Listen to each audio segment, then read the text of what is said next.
Okay, good. We're live. Amazing. I'm always amazed that technology actually works.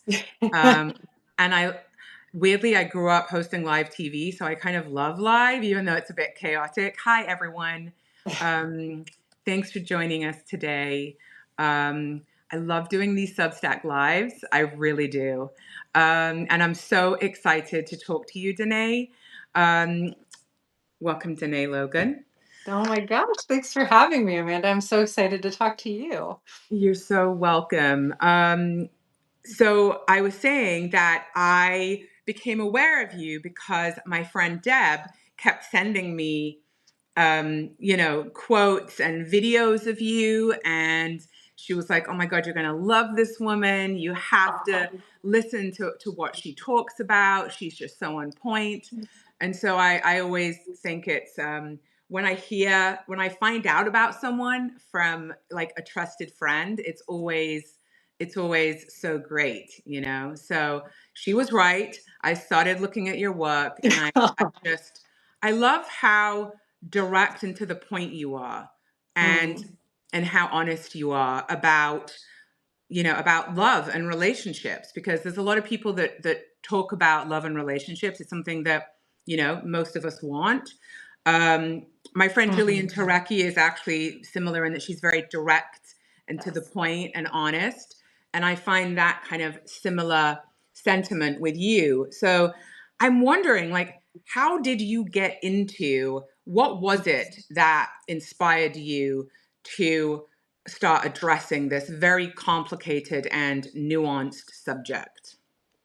Yeah, well, first, thank you to Deb for making the introduction to the two of us. And, I think it was me working primarily as a couples therapist and just seeing so many patterns that were so similar to, well, what's funny is before I worked in the field of couples therapy, I came from a background in addiction recovery. And there Oh, were so many ways that I saw similarities to the cycles of addiction playing out in our relationship dynamics. And that, I sort of joke now that I believe societally codependency is the most socially acceptable drug of choice, and that we sort of self soothe through people, but it's like societally normalized to the do same as that. workaholism. I mean, I'm in recovery. Yeah. I'm sober since I am 22 years old. So, and I'm also in the the loving alcoholics side of things too. So I'm sharing in a general way here to respect the traditions of recovery. But Yes. I really do understand self-soothing, and especially interesting what you're saying about people in recovery, because I found a lot of people in recovery transfer the addiction to people, or Absolutely. they stop drugs and alcohol and realize that underneath their primary addiction may be love addiction or codependency. And were you seeing a lot of that? Yeah, it's just the blueprints of our codependency. I often say start in childhood, where we sort of, we all have these two fundamental needs. As humans, we need attachment, and that's sort of a secure base, something that we're tethered to, a sense of like, this is where I know I am rooted for security, but we also need aliveness.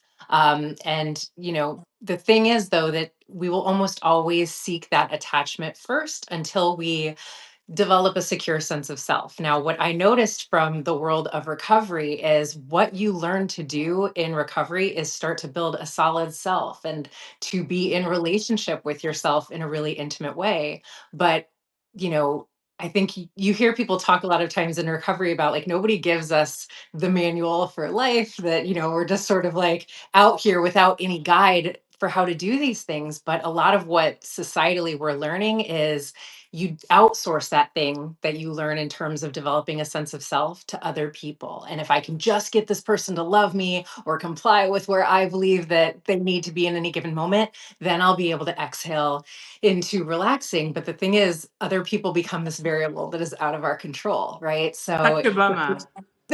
exactly. If So they we're would only do it the way I need them to do it, it would all be okay. if they would just comply, then I would have peace. And so we never have peace. And when I was working with couples, I could just see how much that cycle was sort of playing out of attempting to outsource my power and get a sense of control so that I could exhale. But there's this part of us, it's like the young part, that if I believe you need me to comply with whoever you need me to be in order for you to love me, it's like a subconscious resistance that we have, right? So it never works. And so we just go around and around in circular conflict, and everybody's, feeling a lack of fulfillment in their relationships. And I was like, oh, I feel like I'm starting to connect the dots on why this is happening. Well, I completely agree with you. Mhm. And what you're talking about, it's always been amazing to me and just awful that we are not raised to learn to rely on self, that it's all about outsourcing. I mean, some people say that's under the constructs of capitalism, that it's all about seeking outside that, whether you're Yeah. buying that house, that car, that outfit, that makeup, that it's all about consuming outside of yourself to Yes. make yourself feel better, to make yourself feel whole. I mean, Mm. if people could start at a young age learning that their relationship with self is the most important one that you can ever have, I mean, that would be the end of capitalism, I think, in Well, many not ways. I mean, I love that you say that, Amanda, and it's not only that, because there's something I started to notice about what happens, especially, and I'm going to name this in a gendered way, but it plays out in ways like whenever I talk about patriarchy, I always want to be so clear that I'm not talking about men. I'm speaking about systems of dominance, but there are ways that, And you know, women can have internalized patriarchy too, and not and just we feel do. part.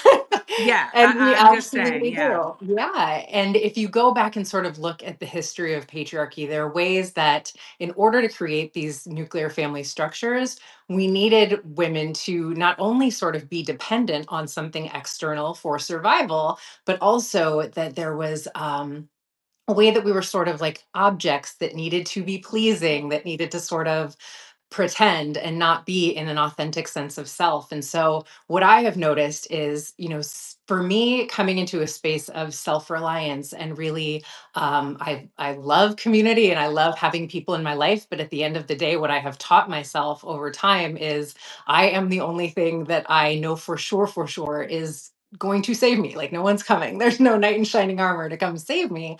But that can be something that society is really resistant to, especially I find in women. We're really socialized that the goal is to be chosen. And once we are chosen, then our life begins and our market value goes down with age. All of these things that really condition us to outsource our sense of self to something And outside. yeah, I mean, it's interesting because you can, what you're saying, I understand that, and people can flip to the extremes, right?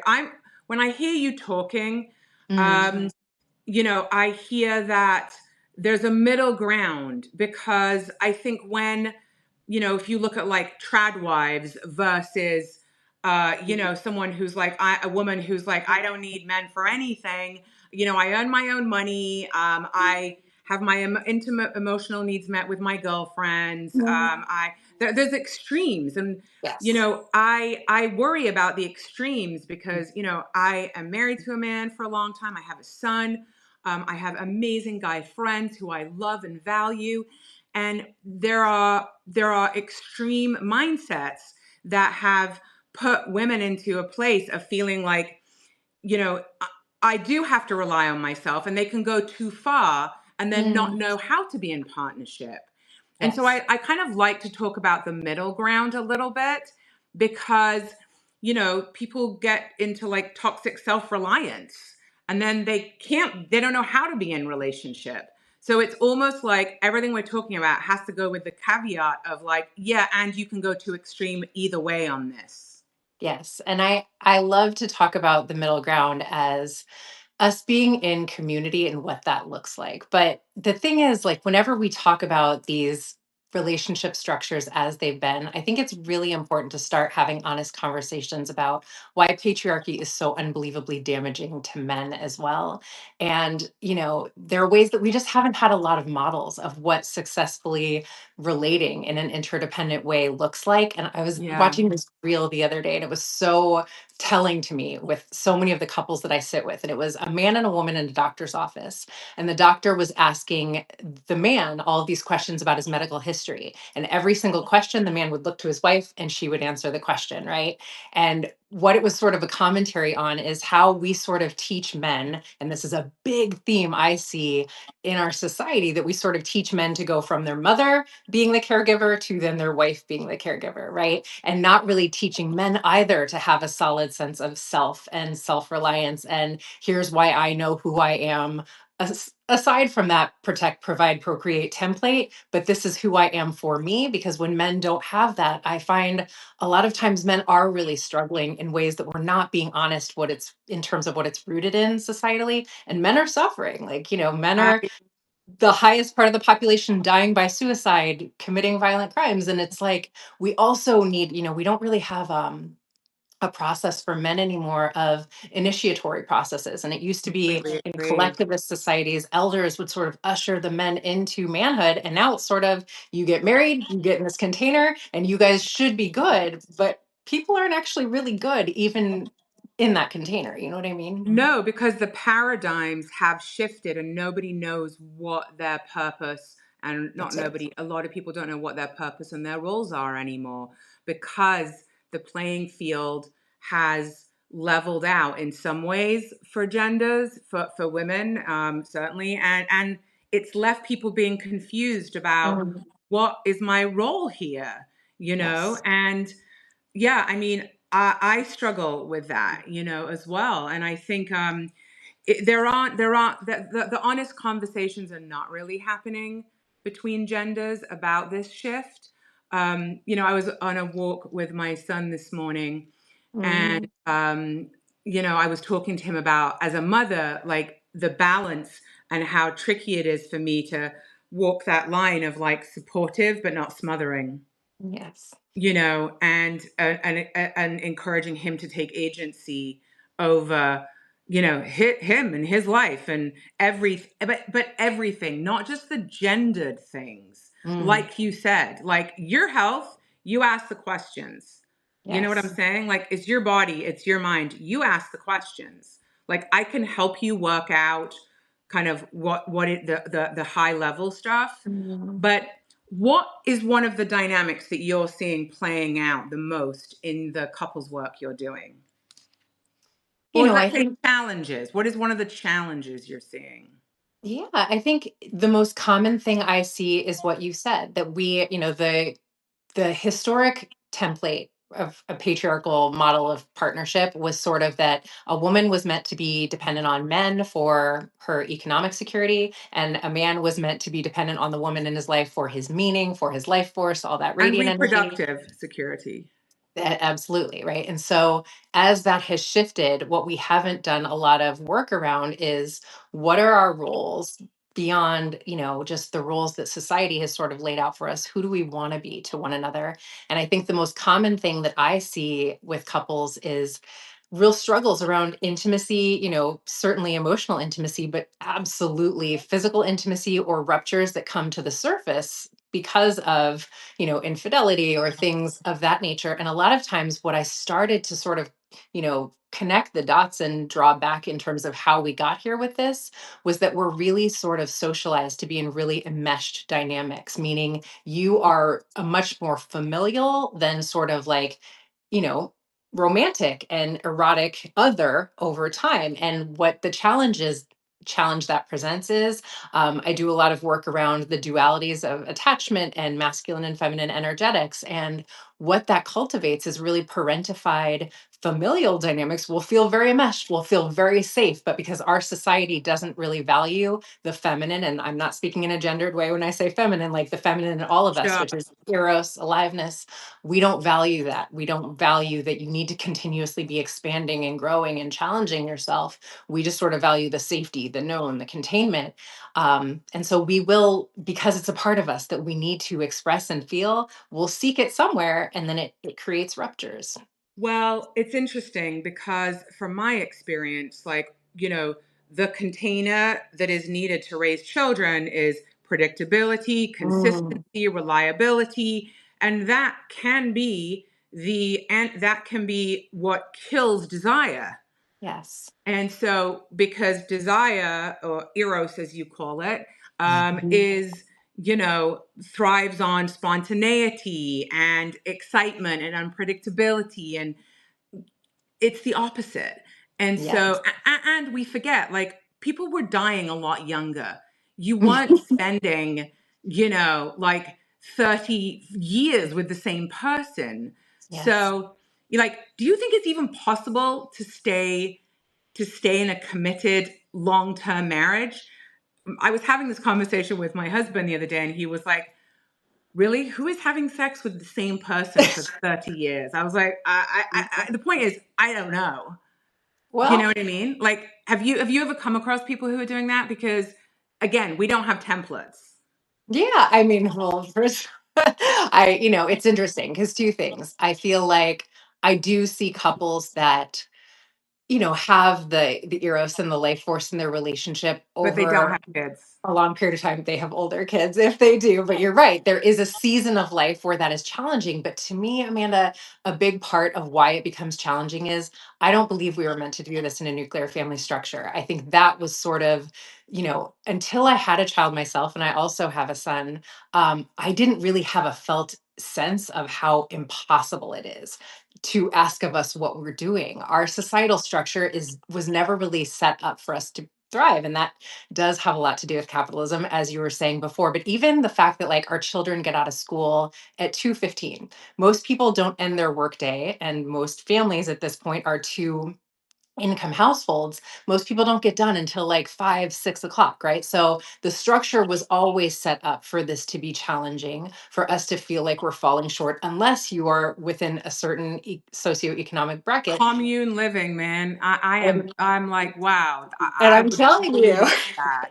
I am the most introverted person on the planet. And then when I had a child, the hunger I had to be around other women and have the support of other humans was stronger than I'd ever felt. And I think, it was so interesting to me watching families in 2020 when, everyone was on lockdown, but everyone was still working, was all of a sudden we were getting to know our neighbors. And we saw, oh, my neighbor has kids and I have kids. What if we split the day in half? And I work half the day and I watch their kids the other half of the day. And it was like we had this intuitive sense of how we're supposed to be together. But there's all of these ways that capitalism has set up structures where we just need to be constantly spending and feeling like we're not thriving and all of these things that were sort of the point.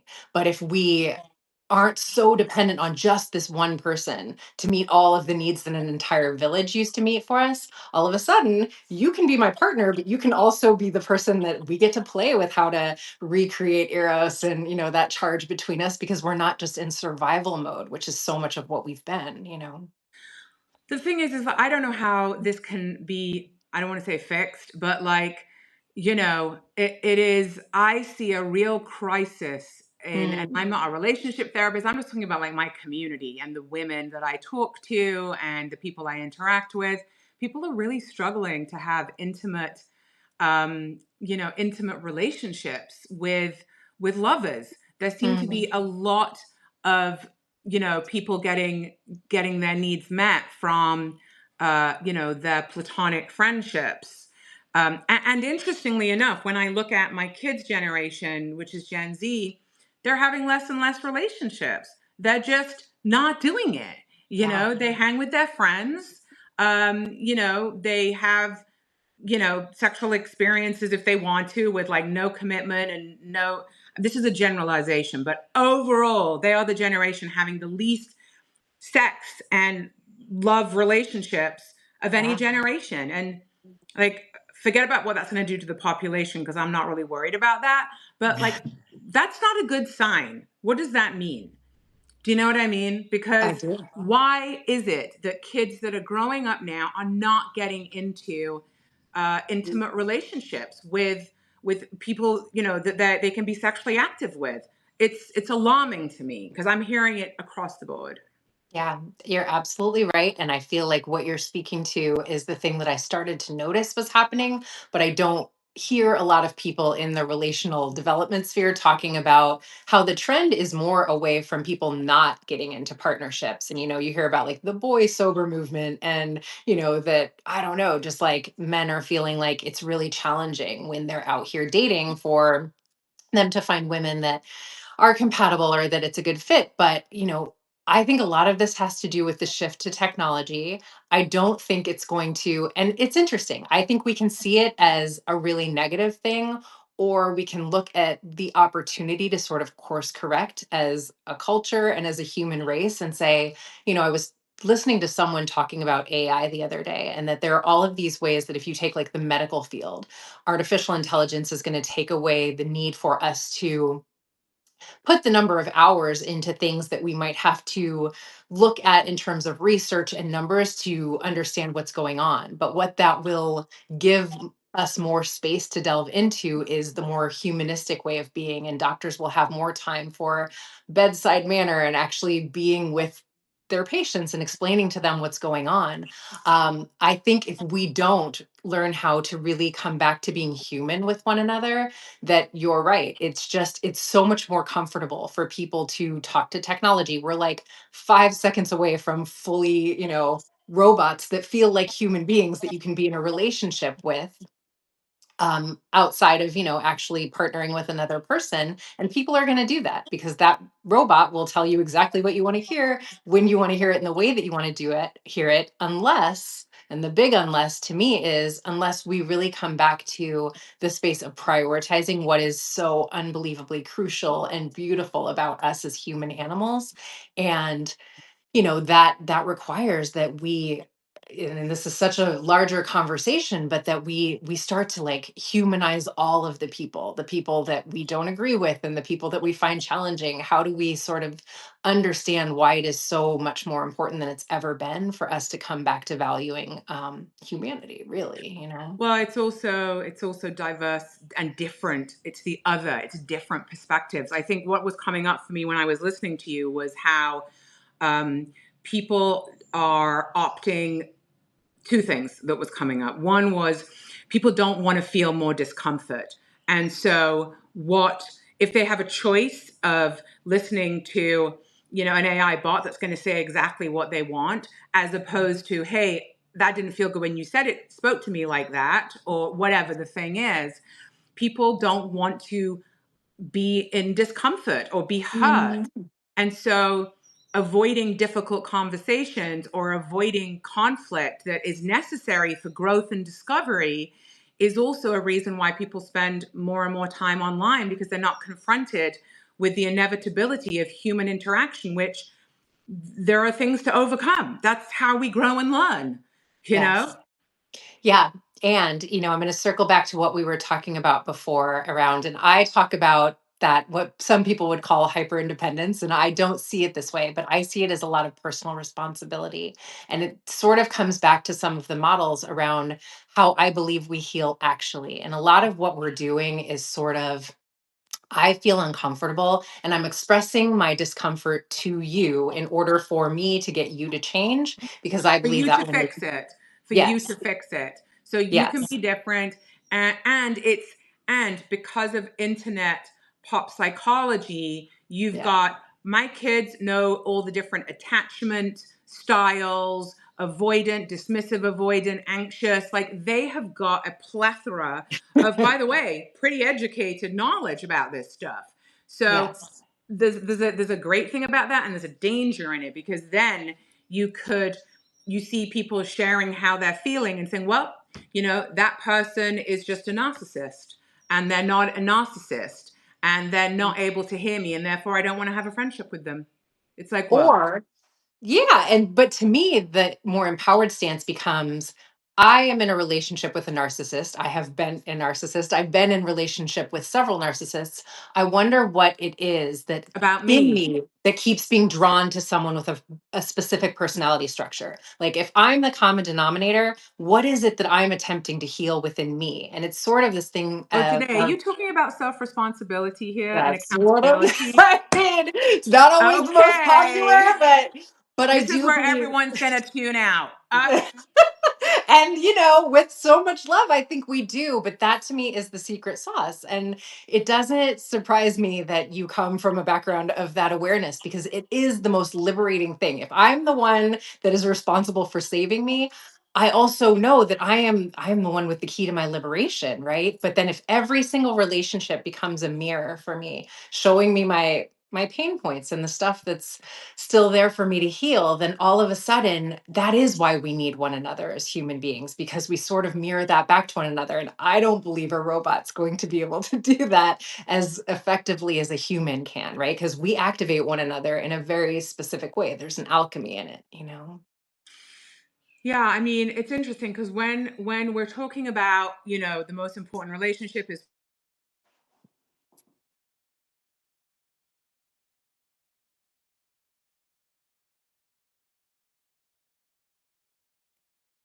Uh,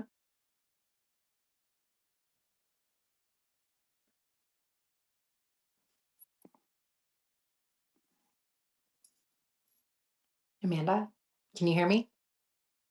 I can hear you.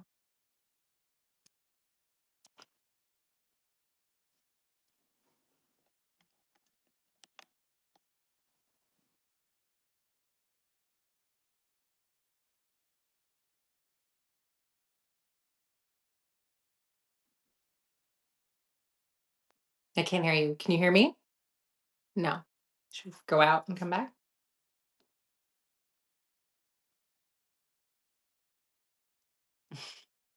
No. No, I can't hear you.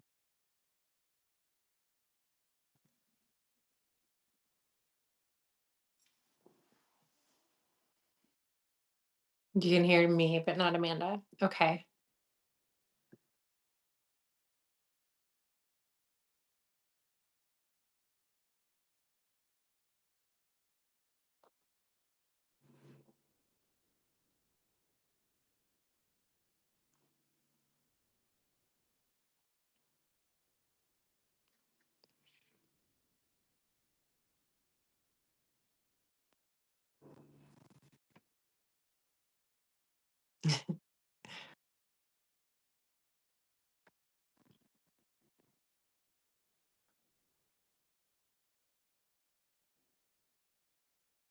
Mm.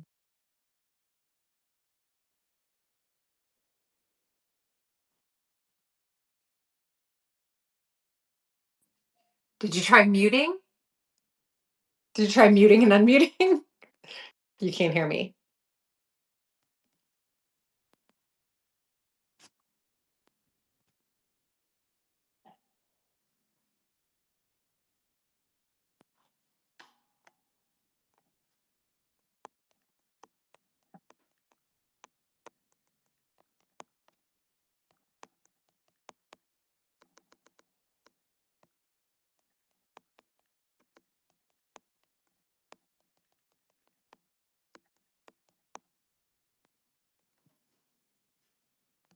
Um,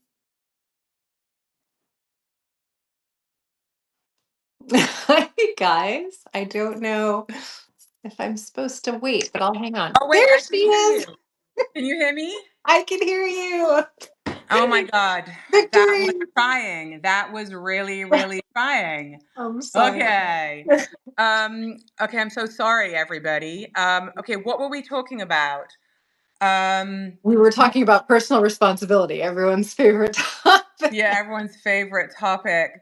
I have got such a perimenopause brain. If I do not write it down, I cannot Girl. remember. This is terrible. Oh my God. Okay, the technical glitch took everything that I had. Let me try to fix this.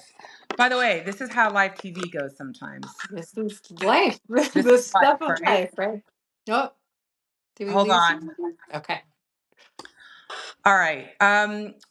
So now my thing is not working. Now it's just slipping, slipping, slipping. Okay.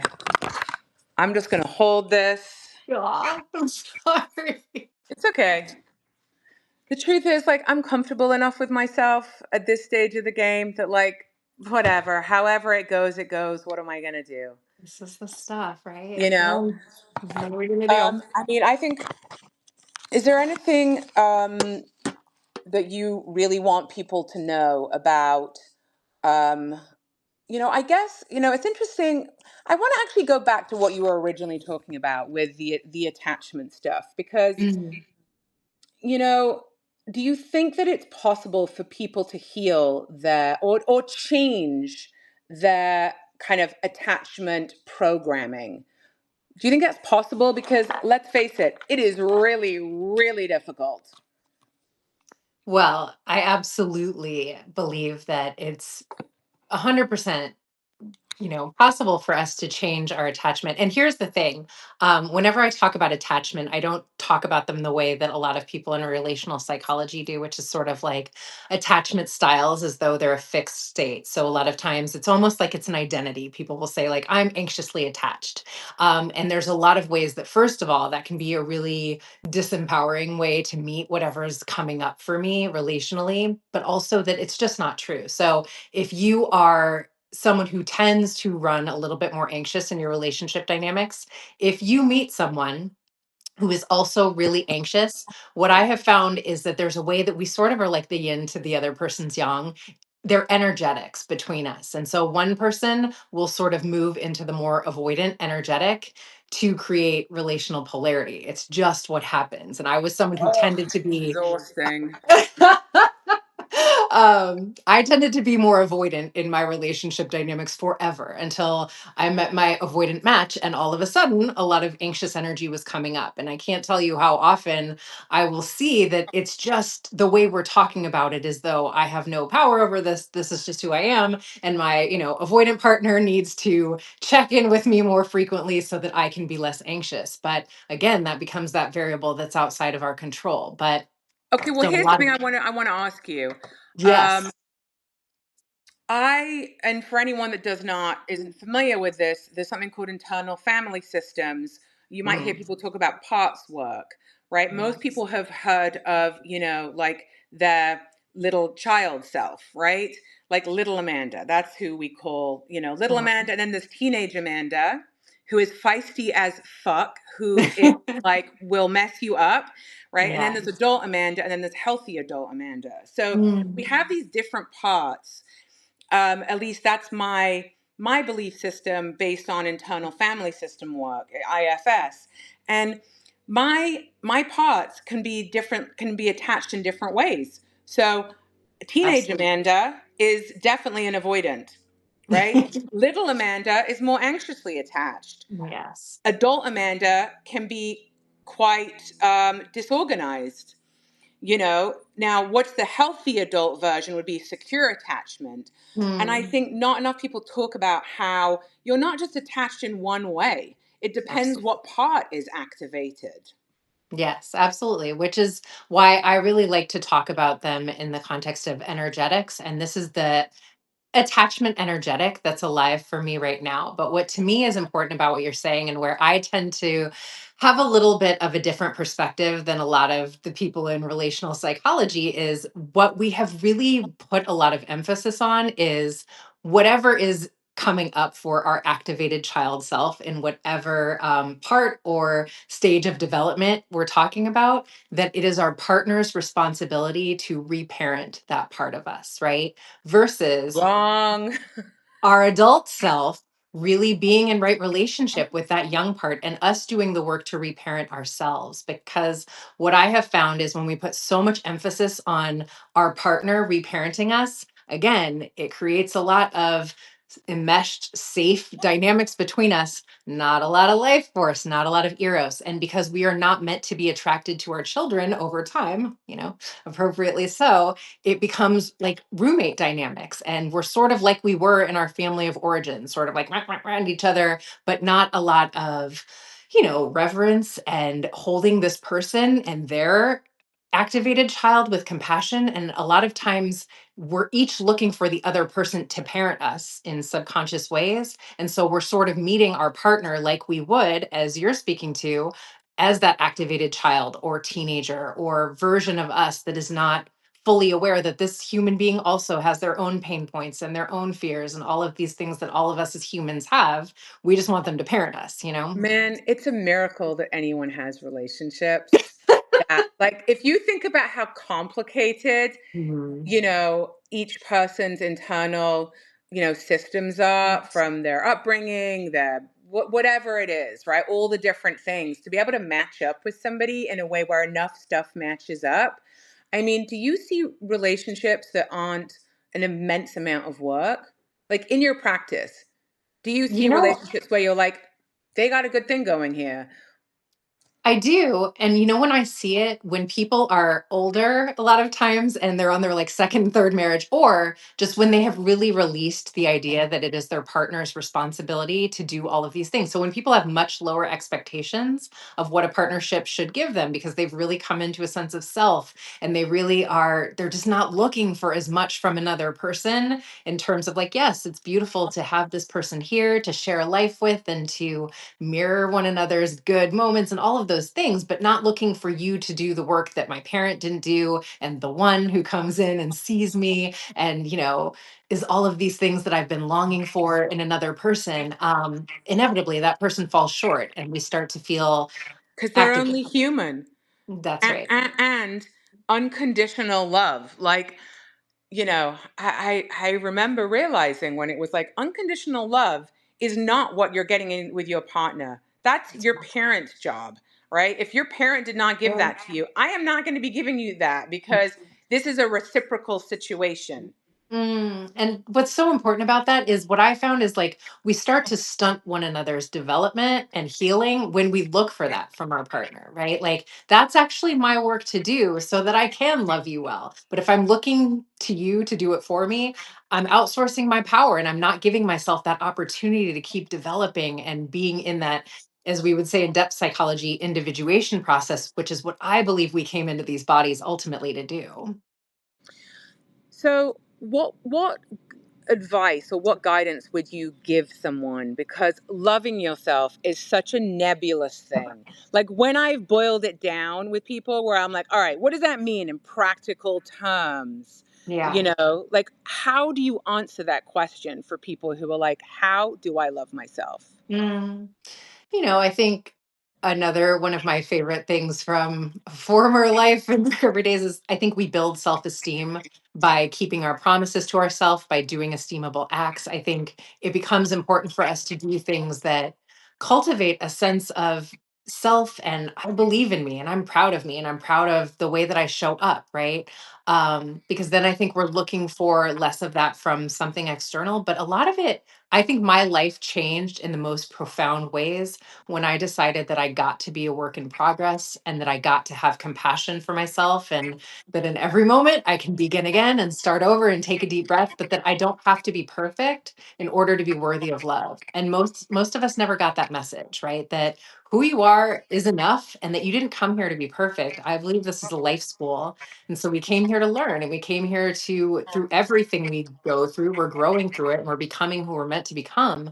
But the goal was never to be perfect and to not, have challenges that teach us. Yeah, I mean, I do agree with that, and I also, know what it's like for people, Mm, and for myself. Let me just say, for myself, I know what it's like to really struggle to value yourself, and if mm, you did not grow up in a home where you were valued, and if your culture or society doesn't value you for whatever reason, or just values a part of you and disregards the rest, which is the case for so many people, most people actually. I, yeah. I've I've I've met a handful of people in my life, and also in interviewing so many people who, come from a secure family environment.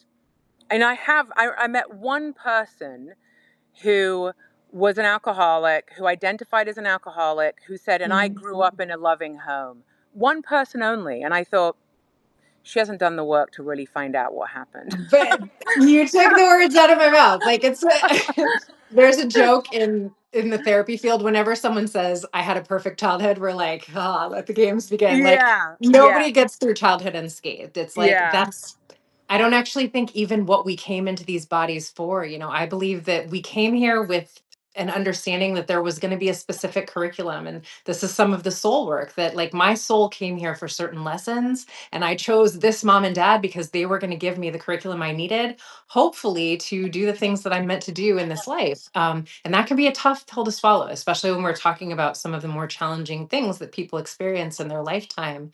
And I believe on the level of our soul, we're still aware that this was the curriculum I chose, because I knew that I was going to be able to come through it in the way that I was meant to.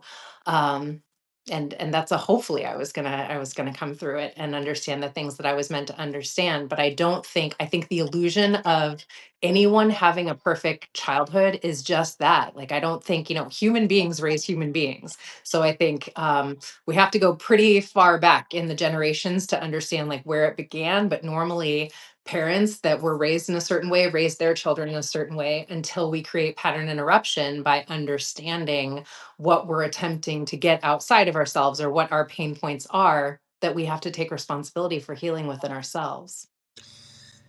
Yeah, and in doing that, we are healing generational trauma, right? I mean, I became very interested in epigenetics. I just thought it was Mm, fascinating that mhm.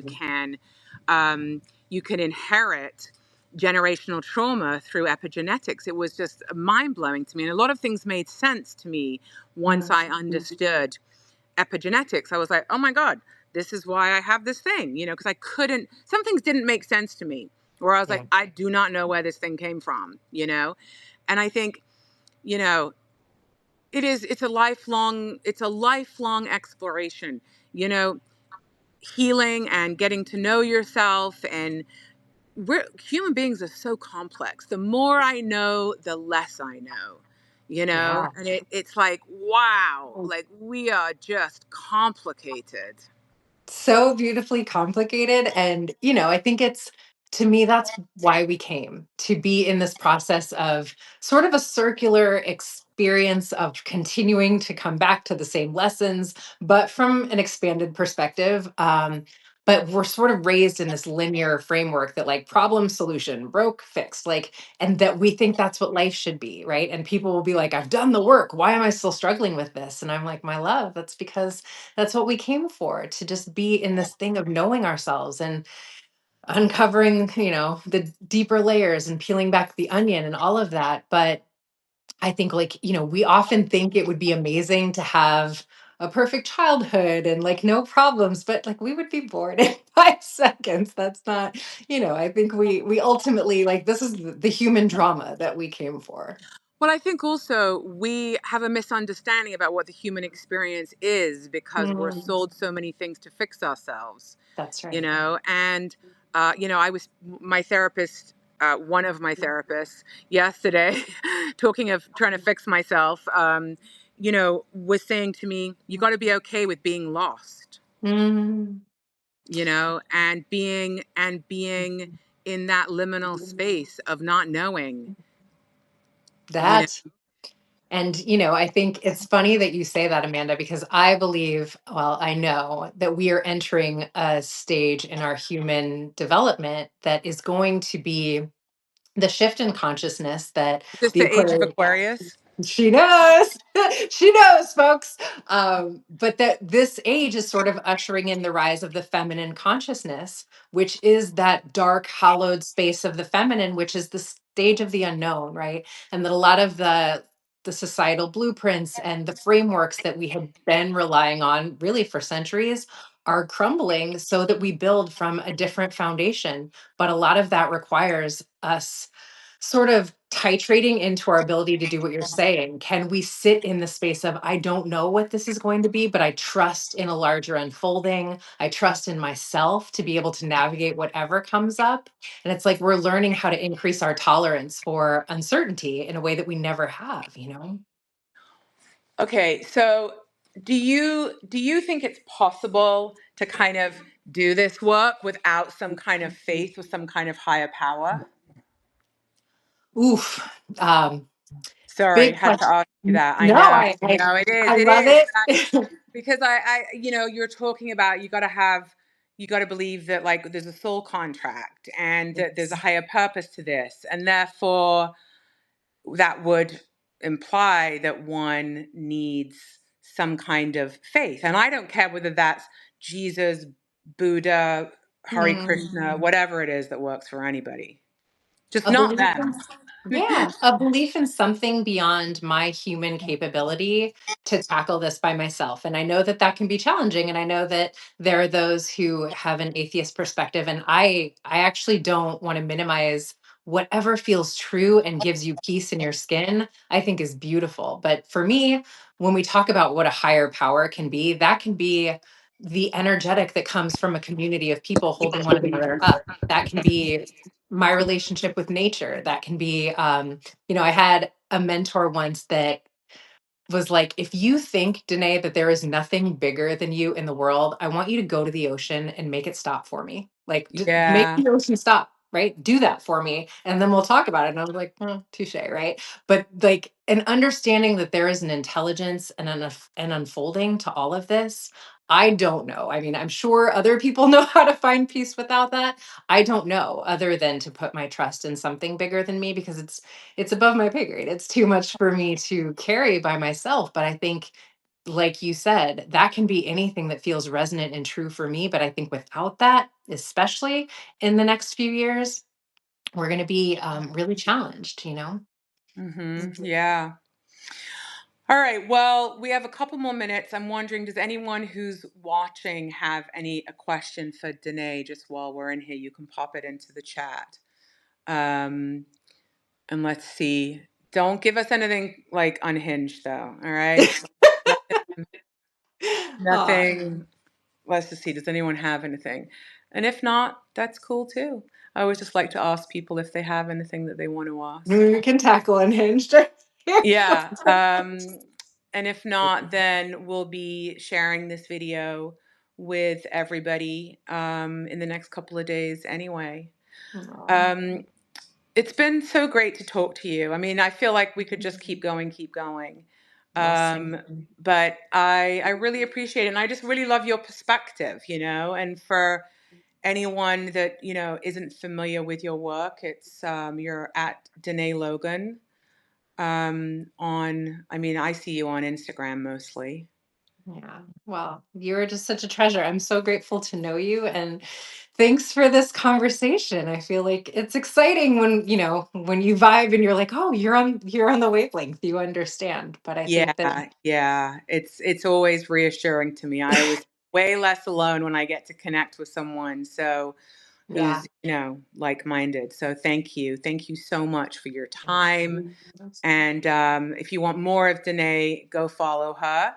Otherwise, we'll be sharing this video, like I said, in the next few days. Thank you, Danae. Oh, thank you so much. So good to meet you, Amanda. You too. All right. Have a good rest of the day, everyone. Bye. Bye.